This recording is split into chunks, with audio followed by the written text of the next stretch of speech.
Fourth Way experience, and it's July around the 15th or something like that. Maybe it's a couple days before that, but it doesn't matter. It's in July 2012.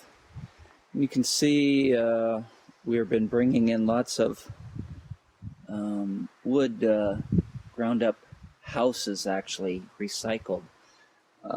Man I know has a company, and he gets paid to take away old houses, and then he has a big grinder machine, and he grinds it up twice. We get this really nice wood chips here. So I'm trying to get it around all of the growing areas to start, help keep the grass from coming into our growing area, encourage fungi to start growing in this bark area, and make our soil really super healthy. You can see the Jerusalem artichokes are really starting to take off. Really love about these things is I harvested quite a bit this spring, and these are the ones that I missed from the ground. So you can see, you can really, if you want a good food source and you have a good area where you don't mind them spreading, because they'll spread like crazy, they say. But here at 61 degrees north, I really have to take the things that will grow the best and take advantage of those things and really use those things. So my raspberries here you see behind, these are all wild. And I used to kind of mow the lawn here, and I have kind of a weed whacker that I'll use occasionally to keep the grass down and to clip it. But if I can get this wood chips in here thick enough, I'm not going to have to worry about at least the grasses. But our garden area here is one of our raised areas.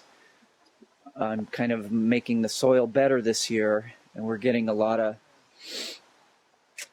raspberry coming in there. So I'll come in here and pick out some of the raspberry, and in the fall we're going to come in with another big load of straw to help keep these grasses down in there, and just to make the soil really healthy.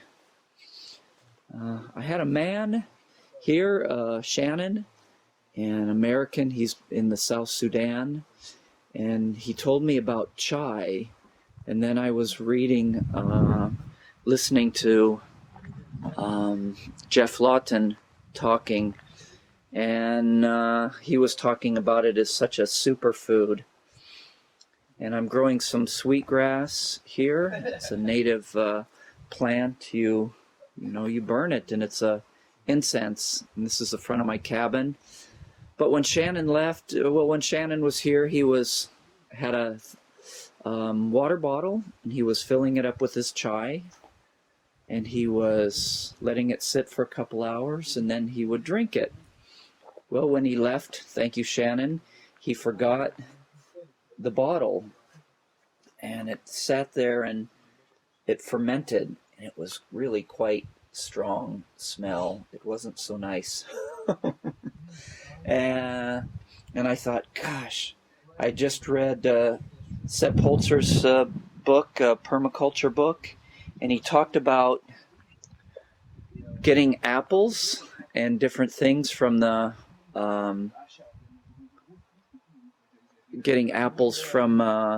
Musteri, a place where they make apple juices and different things with the apples. And they crush the apples and they get the juice out of it, but you end up with this pulp full of seeds. And he brought those seeds home and all the pulp, and he said he let it ferment for a few days, and then he spread it out in his area where he wanted those trees to sprout. And he said the process of the fermentation broke the outer layers of the seed down a little bit so that it would make them a little bit easier to sprout. So this is kind of a proof here almost, I guess you could say, that here I'm growing Chia. Chia. Did I say chai? I did before.